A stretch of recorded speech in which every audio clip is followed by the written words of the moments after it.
Hello viewers, welcome to my YouTube channel. তো আমার YouTube চ্যানেলে সবাইকে স্বাগত জানাচ্ছি। তোমরা থাম্বনেল দেখে বুঝতে পেরে গেছো আজকে আমি মূলত একটি বিষয় নিয়ে ডিসকাস করব তোমাদের সাথে। সেটি হচ্ছে তোমাদের CC9-এ রয়েছে ওয়েটিং ফর গোডো। ওখান থেকে তোমরা কি কি প্রশ্ন করবে। বেসিক্যালি অনেক প্রশ্ন রয়েছে, বাট মেন কিছু প্রশ্ন তোমাদের ফোকাস করতে হবে, কিছু প্রশ্নের উপর বেসিক্যালি জোর দিতে হবে। এগুলোই কিন্তু আমি আজকে আলোচনা করব। বেসিক খুব ছোট ভিডিও, ঠিক আছে? সবাই একবার দেখে নাও শেষ মুহূর্তে এগুলো সবগুলো তোমাদের রেডি আছে কিনা, কিংবা কোনো একটা প্রশ্ন ছেড়ে গেছে কিনা, ঠিক আছে? তো তোমরা একটু চেক করে নাও। আমি ভিডিওটা শুরু করছি। আচ্ছা, এগুলো দেখো, বেসিক্যালি 10 or 5 মার্কস ওরিয়েন্টেড আলোচনা থাকবে। তো প্রথম প্রশ্ন দিয়েছে অ্যাবসার্ড ড্রামা। অ্যাবসার্ড ড্রামার কী কী ফিচার্স তুমি এখানে পাবে, বা ওয়েটিং ফর গোডোকে কেন তুমি অ্যাবসার্ড ড্রামা হিসেবে পরিগণিত করবে। ওকে, নেক্সট হচ্ছে পোস্ট ওয়ার্ল্ড ওয়ার ডিসইলিউশনমেন্ট। ঠিক আছে, তোমরা জানো যে দ্বিতীয় বিশ্বযুদ্ধের পরে কিন্তু যে হতাশা, যে নাথিংনেস চারদিকে কাজ করছিল, তার উপরেও সে একটা থিম কিন্তু এখানে রিফ্লেক্ট হয়েছে।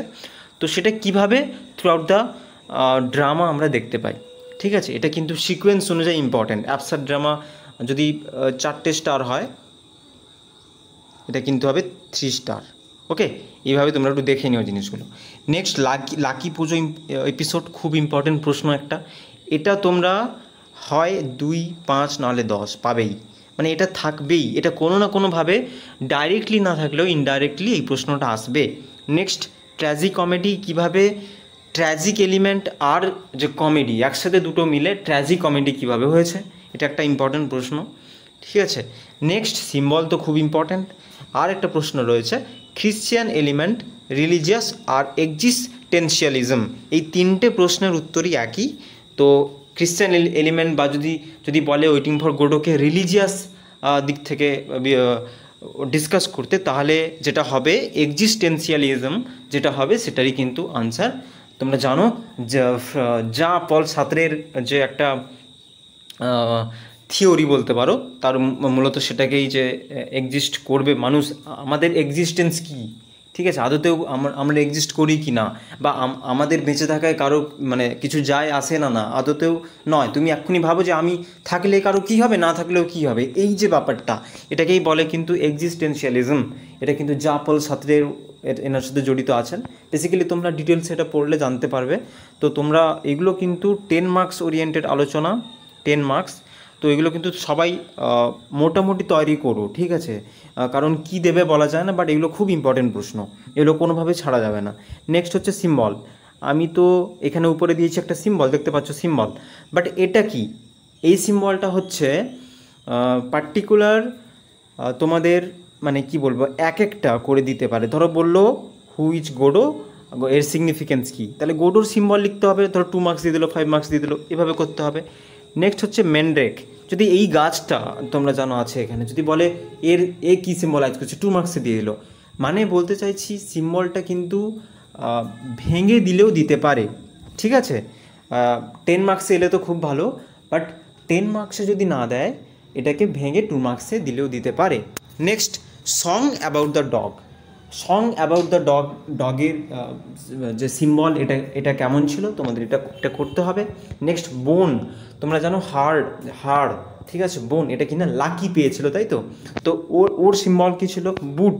বুটসের সিম্বল কী ছিল? আর ভেরি ইম্পর্টেন্ট প্রশ্ন, ট্রি। ওকে, ট্রির সিম্বল কি? খুব ইম্পর্টেন্ট প্রশ্ন, কিন্তু খুব ইম্পর্টেন্ট প্রশ্ন, ট্রির সিম্বল। ওকে, জাস্ট 1 মিনিট। ওকে, তো আর একটা থাকছে হ্যাট মানে হচ্ছে তোমরা জানো টুপি, তো ওটার সিম্বল কী ছিল? তো এইগুলো কিন্তু তোমাদেরকে ভালোভাবে তৈরি করতে হবে এই জিনিসগুলো। তোমাদের এক্সামে কিন্তু এগুলো ঘুরিয়ে ফিরে এগুলোই থাকবে, ঠিক আছে? নেক্সট বেসিক্যালি তাহলে এগুলো আমি কি আলোচনা করলাম, 5 মার্কস আর 10 মার্কস। মূলত এই সিকোয়েন্সটা, এটা হচ্ছে 10 মার্কস, আর এটা হচ্ছে 5 মার্কস আর 2 মার্কস। আর এটা কিন্তু সিকোয়েন্স, ঠিক আছে? এটা কিন্তু সিকোয়েন্স পরপর আমি দিয়েছি, বুঝতে পারছো? মানে এটা এবছরের জন্যে 2024। আচ্ছা, জাস্ট বলে দিচ্ছি, এটা হচ্ছে 2024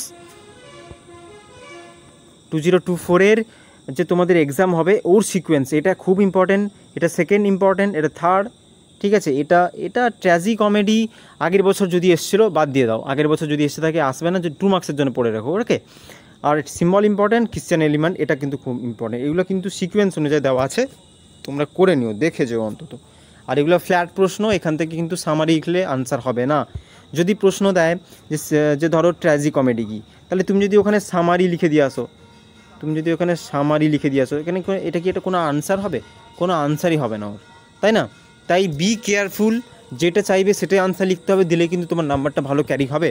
তো এগুলো তৈরি করে নিও। নেক্সট আমি কিছু 2 মার্কস কোয়েশ্চেন রেখেছি তোমাদের সামনে, 2 মার্কস কেমন আসবে দেখো। আচ্ছা, 2 মার্কসের ভিডিওগুলো মানে প্রশ্নগুলো শুরু করার আগে বলবো, যারা আমার 2 মার্কসের ওয়েটিং ফর গোডোর প্রশ্ন উত্তরগুলো দেখোনি, আমি আই বাটনে চেক করো, আমি দিয়ে দিচ্ছি, ওপরে দেখো আমি দিয়ে দিচ্ছি, তোমরা লিঙ্কে ক্লিক করে দেখতে পারো, কিংবা আমি ভিডিও শেষে দিয়ে দিচ্ছি। ওকে, নেক্সট প্রথম বলছে Vladimir moves with short Steve strides with leg apart, what does it signify? এটা কেন কেন হাঁটছিল ভ্লাদিমির এরকম হাঁটছিল কেন? ঠিক আছে, তো ওটা পড়লেই তোমরা বুঝতে পারবে। তার ওই পোস্টের গ্ল্যান্ডের একটা বাড়ন্ত একটা ব্যাপার হয়েছিল, মানে একটু বেড়ে গেছিলো বা সামথিং ওরকম কিছু একটা ব্যাপার ছিল, তো তার জন্য ও সাফার করছিলো এইভাবে, ও খোঁড়াচ্ছিল তাই জন্যে। তো এটা একটু তোমরা পড়লে ভালো করে বুঝতে পারবে, এরকম লাইন তুলে প্রশ্ন কিন্তু পাবে। সার্টেনলি দে বিট মি, তাহলে দেখেছো টেক্সট পড়তে হবে, নাহলে কিন্তু পারবেই না আনসার করতে। তাহলে কে কাকে বিট করছিল, আরও বলে দেবে কেন বিট করছিল, তাহলে এটা তো তোমার 2 মার্কস হয়ে গেল। নেক্সট দেখো, who plan to commit suicide, কে সুইসাইড করার প্ল্যান নিয়েছিল আইফেল টাওয়ার থেকে লাফ মেরে? ঠিক আছে, এটা তোমরা দেখে নিও, ওগুলো সব আমি আলোচনা করেছি, তোমরা সেপারেটলি দেখে নিও। আমি জাস্ট এখানে কোয়েশ্চেন সম্পর্কে তোমাদের একটা ধারণা দিচ্ছি। What are the nickname of Estragon and Vladimir, Estragon আর ভ্লাদিমিরের নিকনেম কী ছিল? ঠিক আছে, আরেকটা দেখো, এস্ট্রাগান বলছে I am asking you it were tight, how are the 2 tramps tight, দুটো ট্র্যাম্পস কীভাবে বাঁধা ছিল অ্যান্ড টু হুম, এবং কার সাথে বাঁধা ছিল? তো এইগুলো দেখেছো, এগুলো কিন্তু তোমাদের ডিটেল অ্যানালাইসিস, ডিটেল সামারিতে যেতে হবে, নাহলে কী বলবো, নেক্সট টু ডিফিকাল্ট ব্যাপার কোয়েশ্চেনের আনসার। যারা সামারি পড়ছো, আমি ভয় দেখাচ্ছি না, বাট কোথাও না হলেও প্রশ্ন কিন্তু ফ্ল্যাট দেবে না। মোট তোমাদের কিন্তু 4টে টেক্সট দিয়েছে, মোট দেয়ার আর 4 টেক্সট। ওকে, সো এখান থেকে সব যে তোমাদের গল্প সামারি জানলেও হয়ে যাবে তেমন ব্যাপার থাকবে না, কিছু প্রশ্ন কিন্তু ডিটেলেও থাকবে। তো রেডি থাকো ওর জন্যে, ঠিক আছে? যারা পড়োনি, আমার মনে হয় 2টো অ্যাক্টের মাত্র প্লে, এটা তোমরা পড়ে নিও, অন্তত একবার সময় করে পড়িয়ে নিও। ঠিক আছে, খেতে বসতে বা কোনো সময় যখন ফোন চালাচ্ছ, রিলস দেখছো, তখনও পড়ে নেওয়া যায়, 2টো অ্যাক্টের ব্যাপার। ঠিক আছে, পড়ো। আর টেক্সট লিটারেচারের এই যে সাজেশান কোনো খাটে না, ঠিক আছে?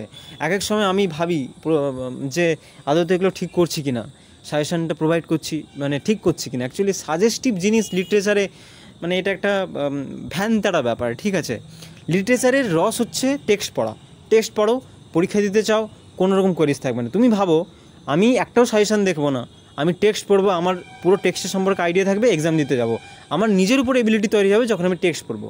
তাই বারে একটাই কথা বলবো, টেক্সট। ঠিক আছে, এটা সম্পূর্ণ তোমাদের নিজের ব্যাপার, বাট আমি কিন্তু সাজেস্ট করবো অলওয়েজ টেক্সট। ওকে, আচ্ছা যাই হোক, next, why is lucky given such a name, এটা খুব ইম্পর্টেন্ট প্রশ্ন, এটা কিন্তু খুব ইম্পর্টেন্ট, যে লাকির এরকম নামকরণের কারণ কি, লাকি কেন, এই যে লাকি কেন নাম দেওয়া হয়েছে, এগুলো কিন্তু এমনি নয়, খুব সিম্বলিক মিনিং আছে। তো এখানে জানো যে একটা নাম হচ্ছে, একটা ইন্টারপ্রেট করা যায় এইভাবে, যে লাকি, এই যে বোন, তাই না, হাড়টা পেয়েছিল তাই একে লাকি বলা হয়েছে, বা আরও আছে ইন্টারপ্রেশন, দেখবে তোমরা পড়লে বুঝতে পারবে। ঠিক আছে, আমি একটা বলে দিলাম। নেক্সট, খুব ইম্পর্টেন্ট এটাও, হোয়াট ইজ দ্য প্রফিট, এই দেখো, what is the profit of Pozzo's blindness, এই পোজোর ব্লাইন্ডনেসের গুরুত্বটা কতখানি, বা প্রফিটটা কী, এটার প্রফিটটা কী হয়েছিল, বা এটার সিম্বলিক মিনিং কী, যেভাবে দিতে পারে প্রশ্ন, কিন্তু এগুলো কিন্তু ইম্পর্টেন্ট, এগুলো ছেড়ে যাওয়া যাবে না। তো বেসিক্যালি আমি আজকে তোমাদের সাথে আলোচনা করে দিলাম এই প্রশ্নগুলি, তোমরা জাস্ট একটু দেখে নিও যে এগুলো সব প্রিপেয়ার করা আছে তো, না কোনোটা বাদ চলে গেছে। যদি বাদ চলে যায়, খাতায় পাশে লিখে একটু তৈরি করে নিও, খুব ছোটোভাবে তৈরি করে নিও, যাতে এক্সামে তোমরা লিখে দিয়ে আসতে পারো। ওকে, সো আশা করি ভিডিওটি আজকে তোমাদের জন্য খুব হেল্পফুল হবে। Thank you for watching. আর আজকের এই ভিডিও এতটুকুই, দেখা হচ্ছে নেক্সট ভিডিওতে। Till then, good bye, take care and tata.